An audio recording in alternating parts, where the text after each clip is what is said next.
What's up everyone, Coach Blaine from Constancy Fitness here, bringing you another edition of Constancy at Home. Today's workout is 4 rounds of 15 toes to couch, 15 chair dips, 15 push-ups, and 15 walkouts. So the first movement, toes to couch. What you're gonna do, you're gonna lay flat on the floor, and you're going to take your hands and you're going to grab underneath your couch or any kind of stable surface that will not fall over on you. So that's the biggest thing.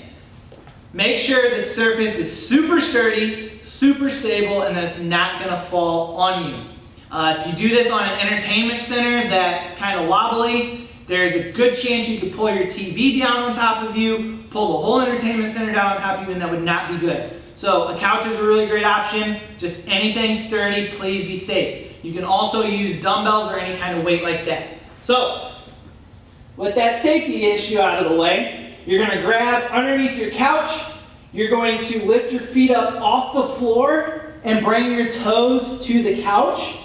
Lower nice and slow, and don't let your heels touch the floor. So keep them off the floor about 2 to 3 inches, come back and touch.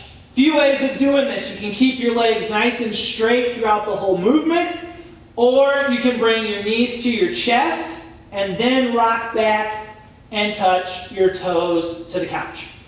So you'll have 15 of those.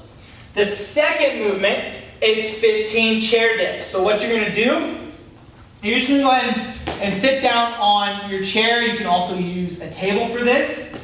And you're gonna put your hands just outside of your hips.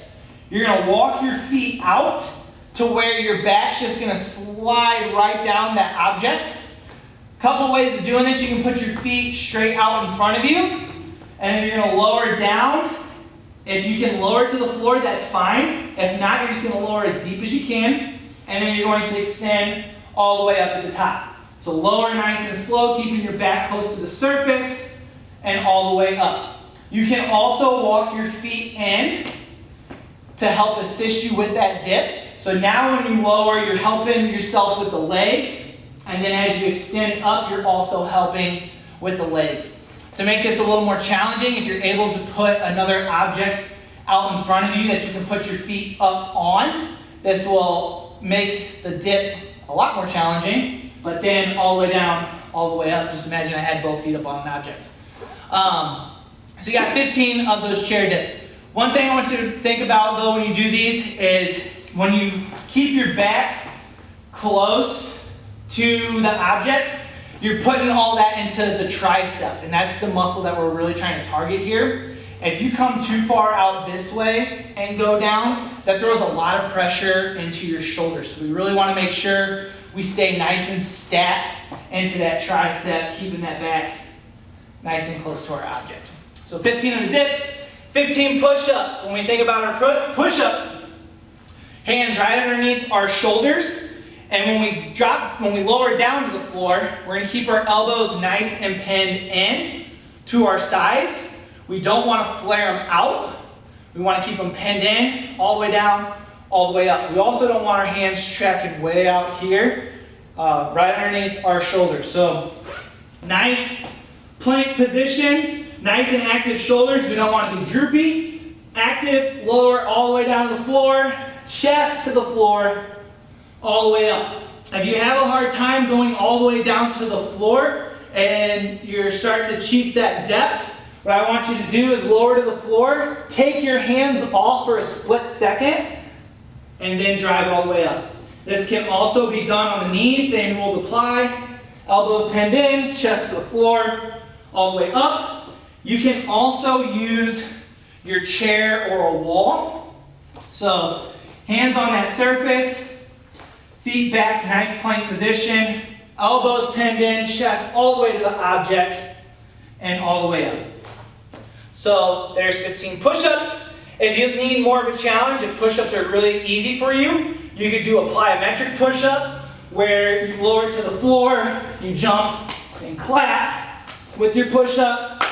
You can also do an incline push-up where you put your feet up on a surface and lower down to the floor and up. Just make sure we're not going into an arch position with our back. Stay nice and flat with your core. So 15 push-ups and 15 walkouts. So these are a lot more challenging than you would think. It's a really good shoulder arm workout. You're going to stand feet right underneath you, and you're going to get your hands down on the floor as soon as possible, trying to get the full palm down. But we also want to try to keep our legs straight. You're going to walk out into a plank position, and then you're going to walk yourself back to your feet. That's one. Walk out, plank position, walk back to your feet. That's two. If you're having a hard time keeping your legs straight, you can have a slight bend in your knee. So slight bend here. What I don't want is something like this and this. So try to stay as flat as possible. So again, 4 rounds. You got 15 of the toes to couch, 15 chair dips, 15 push-ups, and 15 walkouts. And you're gonna do that for 4 rounds. Take your time, make sure the form is the biggest thing we want to focus on. Form is always the most important. That keeps you safe, keeps you healthy. So you can do this for time, so as quickly as possible, but I want you to try to have as perfect form as possible. If you have any questions, please feel free to reach out to me. I hope you guys are enjoying the workouts. Get your kids involved, get your family involved. Take pictures, take videos, throw them up on social media, tag me, tag the gym, and let us know how you're enjoying these workouts. Hope you guys have a great rest of your day.